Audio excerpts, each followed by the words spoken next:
I've got senior columnist at townhall.com, Kurt Schlichter, with me now.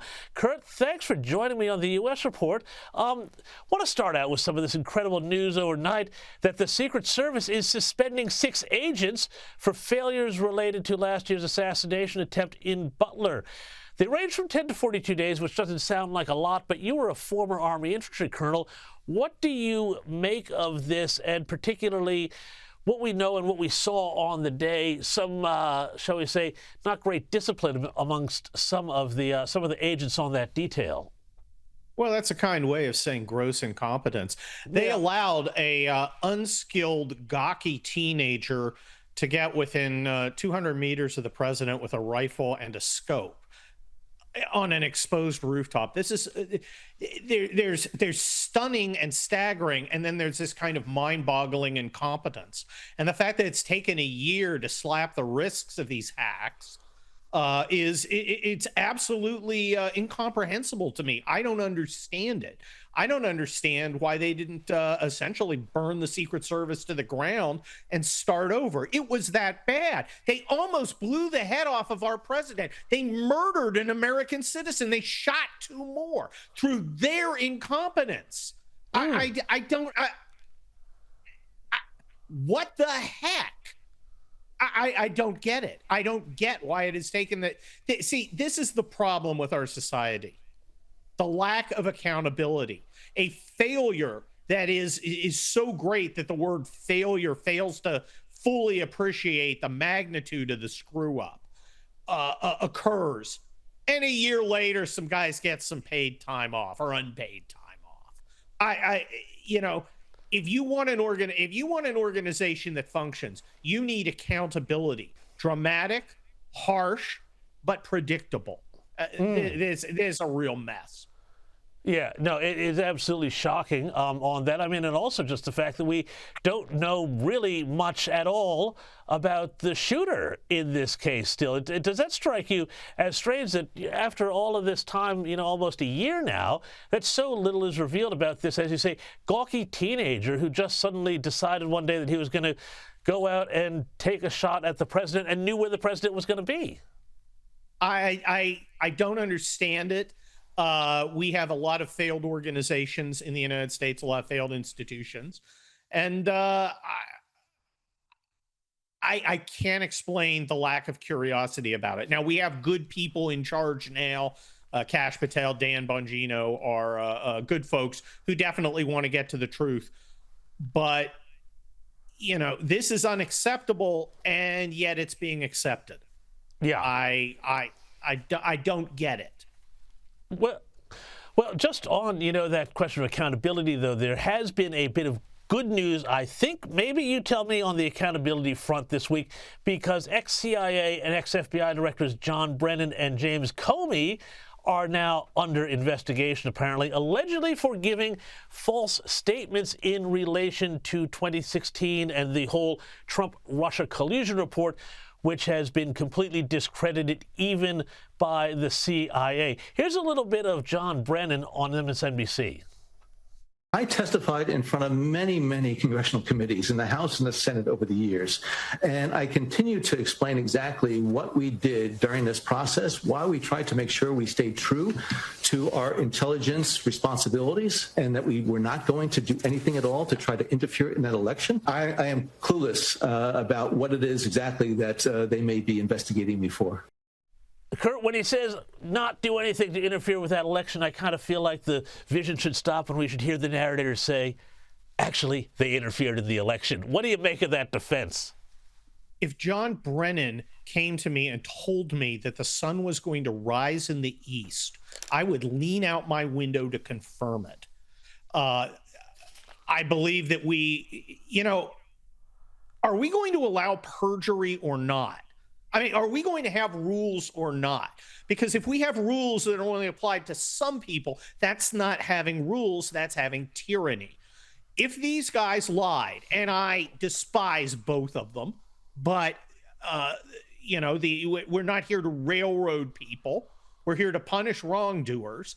If an investigation reveals a lie to Congress that violates the appropriate section of the federal law, then they should be prosecuted just like I would be. If I got up in front of Congress and committed perjury, I'd have a one-way trip to Leavenworth, okay? As I should. Why do they get a break?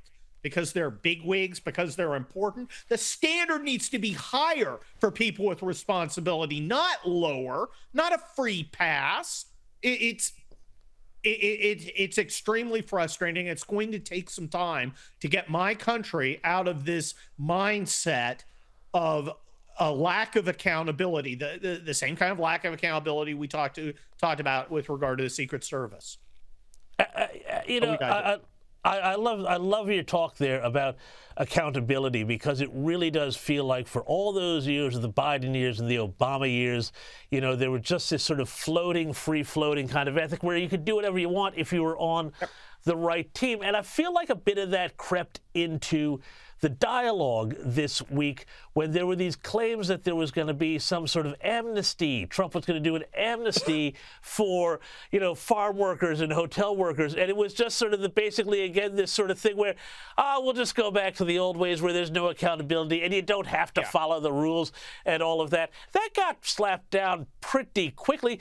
But my question for you is, where do these things, these sorts of stories, you watch the media, you talk to the people, where do these sort of things just come out of nowhere, and suddenly there's a headline in the Wall Street Journal or someplace that says, Trump's considering an amnesty? That's completely not true. Well, there are people who want an amnesty, and they want to push him that way. The idea that there is an amnesty is false. Just a few miles from here, our customs enforcement people went out to a strawberry field, and they got in a big fight with a bunch of dirtbag communist agitators trying to keep them from swooping up the illegal aliens, which they must. Look, I keep hearing about America's democracy and how important it is to protect our democracy. Well, our Congress passed our immigration laws. Our president signed them. People voted to enforce them through Donald Trump. So we should have some sort of arbitrary decision not to do what the processes of democracy said we're going to do. That's not democracy. That's tyranny. I didn't sign up for it. I didn't go to war twice to defend it. It's nonsense, and we have to quit that.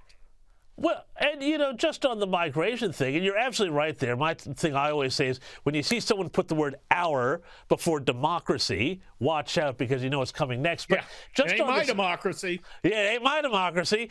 But, just on this immigration thing, comment on this, that now we have seen, thanks to, I would presume, all of these efforts, a sudden huge jump in employment of actual Americans. According to the Labor Department, the number of foreign-born workers has declined by more than 500,000 since January, while it has increased by more than 2 million for American-born workers in the same time. I kind of feel like, maybe this illegal alien situation kind of was the big problem that we were told it wasn't a big problem. Well, look, I'm tired of being told that my order of concern must be foreigners followed by Americans.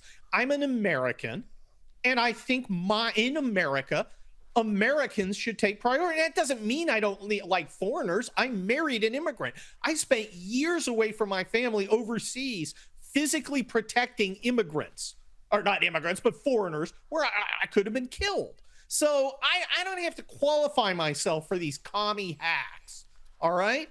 But I don't think it's inappropriate for a nation's government, whether it be America looking out for Americans or Australia looking out for Australians, to put their own people first.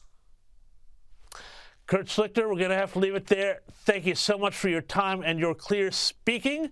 Check out his stuff online, and I think he's got a new book out, too. Now, stick around, because Jenny Taylor joins me with more on those awful Texas floods and big news about the border. But first, more big news. Huge news, maybe the best news to come out of the Trump administration, which has just made the greatest travel-related announcement in 20 years in the United States. Take it away, Homeland Security Secretary Kristi Noem. With this no-shoes policy, we anticipate that Americans and travelers and those coming into our country will be very excited that they will no longer have to remove their shoes. Overwhelmingly, the policy will be that no longer will that be required of every single person that comes to a checkpoint. The golden age of America is here. We're so excited that we can make the experience for those individuals traveling throughout our airports in the United States much more hospitable, more efficient for them, more timely, and that they can get to their destinations and spend much more time with their loved ones and with their families. Hallelujah! You can keep your shoes on when you go through security. If you haven't been through American airport security for a while, well, you don't know why this is such a big deal, but it is huge because for more than 2 decades, travelers in America have had to take off their kicks to go through the screeners because some British jihadi tried to blow up his shoes. Yes, those of them there on the screen, and that took place a few months after 9/11, and it led to decades of entirely idiotic security theater. And now it is done. Well done, President Trump, and well done, Secretary Dome.